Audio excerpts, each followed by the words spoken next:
All right, guys, welcome back to Dragon Works. 1981 Honda CB900 Custom. And the customer brought this in with suspected carburetor issues. And I didn't do any videos of it. I did do some posting. It was just crazy time and what have you. And I wanted to shoot some videos of it. Basically, the bike would start and idle perfectly, but you couldn't give it any throttle. It would just sputter and conk out, and you couldn't rev it up or anything like that. When I first got it in here and turned on the fuel just poured out of the bottom of the carbs. So first thing, I had to pull them off, and I found a little piece of rubber hose in one of the needles and seat. So I fixed that, and then I had to put the carbs back on to see how it was actually running, and I found the same thing the customer did. It just would not rev up, and it would idle perfectly, sounded great, but you can't give it any throttle. So I took the carbs back off, and I went through the carbs again, tried different things, making sure I didn't miss anything, checking fuel level. I came outside here, and I put, put a tube on here and held it up. Stand by. Okay, sorry. Expecting a customer here any minute. Want to watch for him. But anyway, I even, double checked the fuel level, putting a tube here, making sure the level was correct, and went through the car. I checked it like a couple times. I thought I found something wrong at one time with this nozzle that's inside, but it turns out it wasn't as bad as I thought when I got it out. So I've had these carbs on and off about 2 or 3 times, something like that. And everything I've done, to no avail. I even went through and double checked timing and an advanced mechanism, anything that would have that effect, and I could not find any problem. Now, in saying all that, before I even started that, I did a compression test on this motor, and it was on the low side, and according to, their specs in the manual, it needed a top end. But it was like 135, 140, which on most bikes is just fine. It's not great, but they will run and take throttle and things like that. But once again, here we are. Same kind of carburetors on the Gold Wings. These aluminum slides seem to take more vacuum to operate properly. So you've got to have a strong engine on these, and like I say, on the Gold Wings are the same way with these type of carburetors. Any bikes that have these type of carburetors, you got to have a strong motor. So we suspected that could be the problem from the get-go, but from experience, I've had bikes with 110 PSI that just run awesome. So you can't always go by that. So what we're going to do is we're going to do a leak down test. Okay, and this is what's going to tell us what's going on. Once again, well, I didn't say that yet.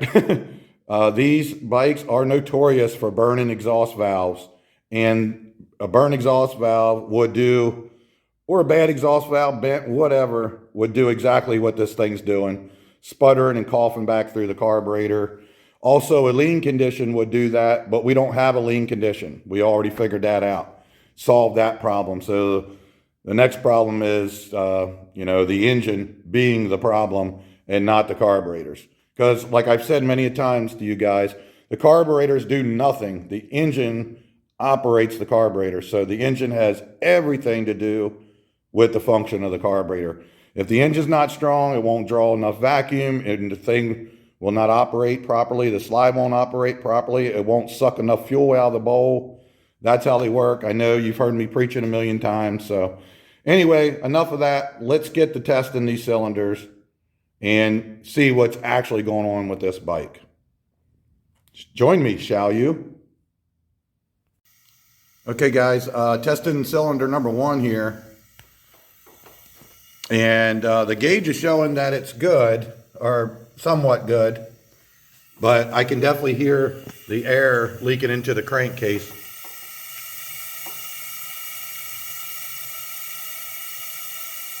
You hear that? I'm not trying to show you anything. I just want you to listen.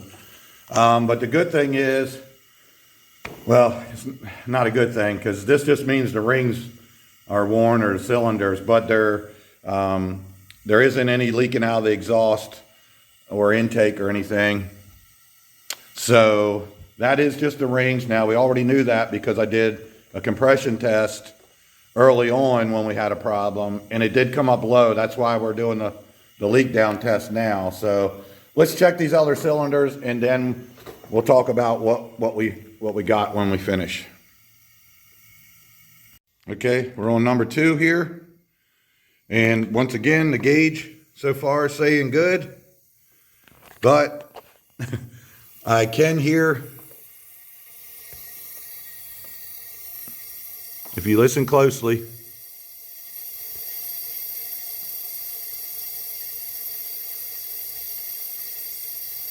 you can hear, once again, like number 1, you can hear air getting past the rings, but again, there is no air coming out of the exhaust or the carburetor. So that's number 1, and number 2 is just rings, no bad valves yet. Let's go on to 3 and 4.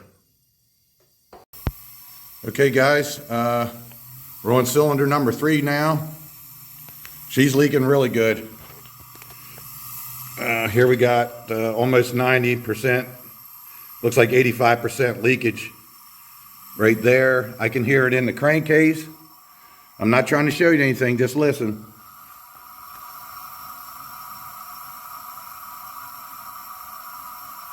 Okay, and then let's go to the tailpipe on number 3. Oh yeah, I can feel the air coming out.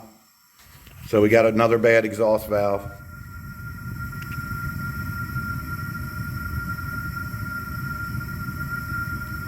Once again, I'm not trying to show you anything, I just wanted you to hear it. So I hope you heard it, but I can put my hand here and actually feel the air coming out of number 3. So we definitely got, well, I don't want to say definitely because I can't see it, but what the tests are telling me, we got a bad exhaust valve here on number 3. Let me see if I can hear anything coming out of the carbs.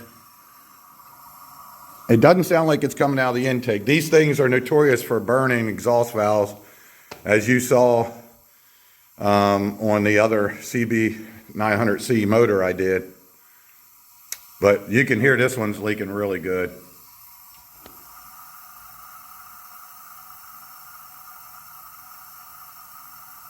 So, okay, number 3's pretty bad shape here. I'm losing so much air now, but you can see, and now it's showing greater just because my air pressure's dropped, but you saw where it was. Definitely got some leakage on number 3. Okay, let's go to 4. Testing number 4 cylinder, and listen for the air.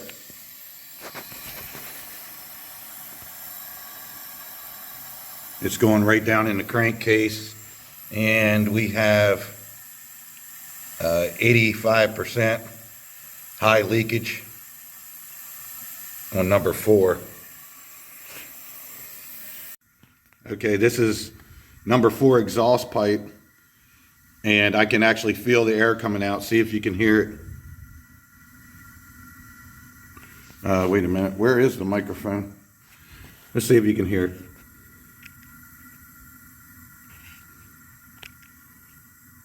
Wait a minute, I think the microphone, hang on.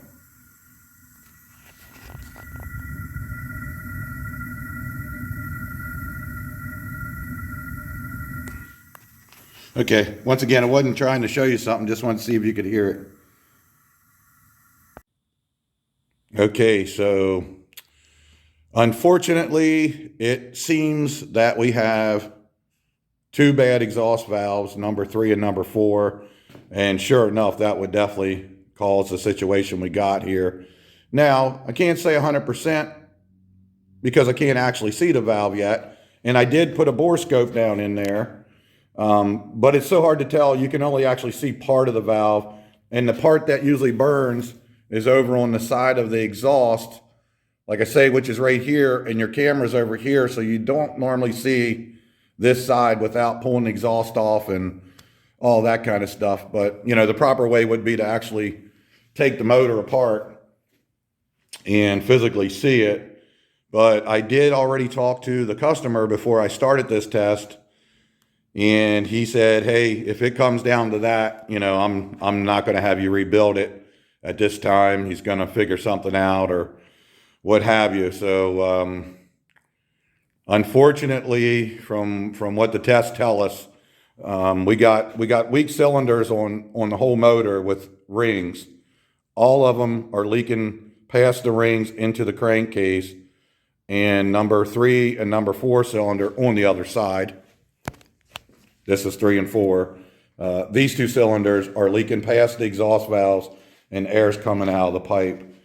So, like I said, unfortunately, that's where we're at with this bike. I've had it in here for several weeks now. Off and on, I had to wait for a couple things to come in. I've been trying to, I guess, just hoping that wasn't the case. I really gave it a hell of a shot, and I told the customer I could probably even, jet it and do some different things to get it to run better, but it's never going to be right. And even swapping carbs out with the diaphragm carbs, you could get it to run a little better, but again, it'll never be right until the motor's done. And, I just been trying to avoid the fact that it's the motor causing it and not the carburetor. So yeah, this is an unfortunate situation. Very beautiful bike, as you guys saw. And sometimes this is the case, it just, things don't always go the way we want them. So, it just really bothers me. Such a beautiful bike. But anyway, I've done what I can do for the customer, and it's going to be up to him from this point, to figure out what he wants to do, or maybe he'll, rebuild it on his own in his spare time, or who knows, maybe he'll want us to rebuild it. I don't know. But that's where we're at right now on this 1981 Honda CB900C. Gorgeous example of one of these bikes for sure. It's just a shame the way it's turning out. Thanks for watching, guys. Yeah, just kind of, it's a little bummer, but not much more we can do right now. It's up to the owner. So, all right, guys. Thanks for watching. Peace out.